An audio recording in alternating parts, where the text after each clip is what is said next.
Hey, welcome back to the Baco Motorsports Power Hour. I'm Mike Griffith, Bakersfield, California Motorsports rider. We are in the Bakersfield Speedway segment, and the studio is full of people. We've got some visitors, Ramona, Amy, and Chris from the Autism Society. There's a big fundraiser at Bakersfield Speedway this weekend. There is. Correct? On the other side from them, back where I used to sit a bit, there's Scott Schweitzer. He's over there. I'm in the news section, I guess. He's over in Hop's chair. Yeah. There's no peanut shells or anything or any food left over. Now I get to put this hat on. I add it to my collection of things There to you do. go. I'm in the news He's part. kind of like he's like a producer or something over there. It's like he can see us all. He feels important. So real quickly on Autism Night, this is your third annual event out at Bakersfield Speedway. How'd you get started in it? Well, we had some friends from the Speedway that wanted to highlight autism awareness for April, because April is Autism Awareness Month. And last year, a new group of individuals actually kind of took it over and raised over $7,000 last year, so that we were able to pay for 52 scholarships for autistic children to go to camps in the summer.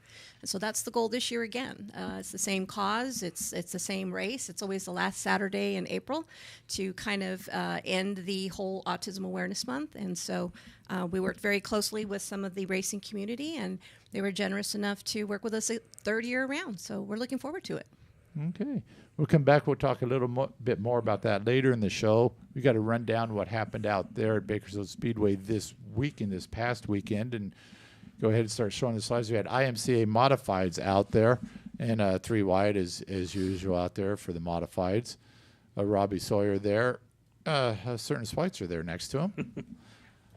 And Tom Mox got some great art there, but Brad Pounds there in the 11XX coming away with the win, his second win this year, Scott. Yeah, we just knew it was a matter of time before Brad got that Bill Henderson car figured out, and when he did, probably won't be the last time we see him in victory lane. You know, Brad's one of our great competitors in the modified and driving for a great car owner, so probably see him there quite a bit. Yeah, Brad Pounds, Robbie Sawyer, Ethan Dotson. I understand that was an interesting second place, third place finish. Brett Bennett fourth and Rob Sanders fifth there in the IMCA Modifieds. And then you had the mod lights out there, and these cars are looking good. I mean, people are putting good graphics on these cars now, and pretty good racing out there. And a familiar face in victory lane, the 13 of Jerry Flippo, who has a, let us say, interesting fire suit there. I think he's got to get the award for the fire suit of the year. He climbs out of that car and he looks like a lumberjack or something when he climbs out. Tom Mox was wondering if they had this left over there and he got it for free or something. Someone told me it's a duplicate of Travis Pastrana's outfit that he did a motorcycle jump in. I don't know if it's true, but we'll have to dig in and see what Jerry. I like the suspenders. Yeah, the suspenders over the plaid is the checkered plaid is interesting look. And Jerry, of course, Mr. Flippo won the championship last year, and he's hitting his stride now. Caden Cochran second, Jeff Thompson, followed by Anthony Balcazar and Mark McCaslin of the hardtop fame. Yeah, only been in that division a couple of races, and there he is in the top 5. So won't be long before we see him moving up the ladder. And here we have some new aerodynamics in the IMCA stock cars. Probably not the best way to get around the racetrack.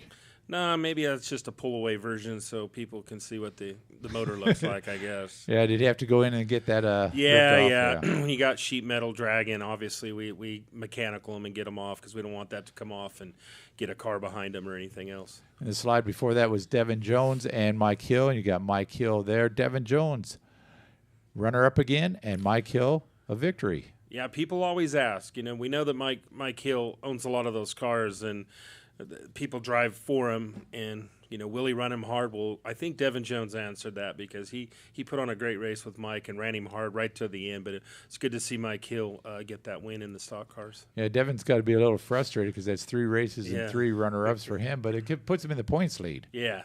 There you go. And you had the California Lightning sprints there too, and a familiar name ended up in victory lane there. He had a little in the 21K little trouble in the first race this year. He was a guest on the Power Hour earlier this year, and Bobby McNovich with the big win there back in familiar territory, victory lane. Yeah, we brought him on the show, and I don't know if it cursed him, jinxed him, or what. And then he came out there. I think it was the first time I've ever seen him break at the racetrack, but came back in fine fashion. He was strong all night, and you could see he was going to be the car to beat, and he was. Because Jarrett Kramer started off with a good year with some bunch of wins, and then Jeff Dreyer, Dan Hilberg, and Cody Nye. And then you also had the NMRA three-quarter midgets there.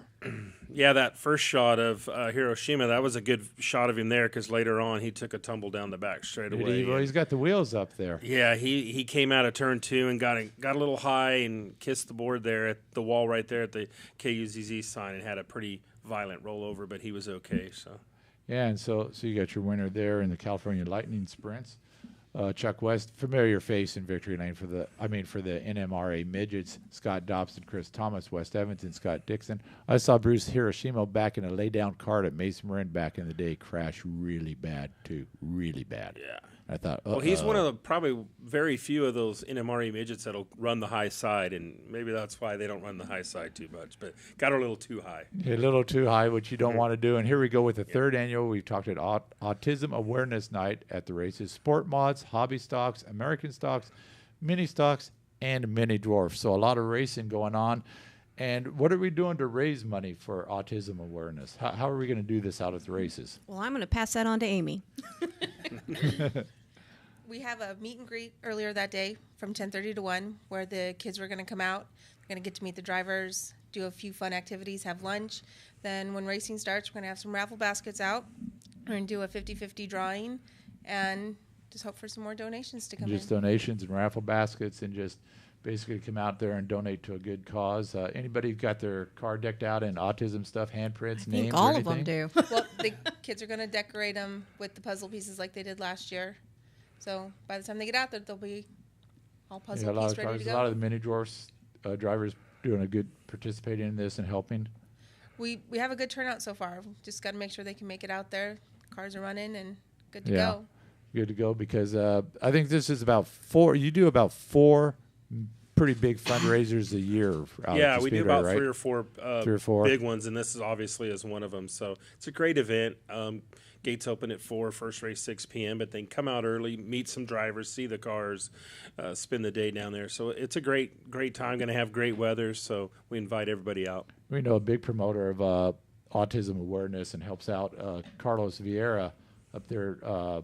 Just finished 5th at the Southwest Tour race, and his car's decked out that way. And Derek Thorne has the puzzle pieces on the top of his car because that's something Carlos Vieira's got his foundation where he raises money for that. So I think it's grown over the years. People are more aware about the needs of autistic children and just a bigger push to help. Yeah, well, the funds that are raised through this event stay local.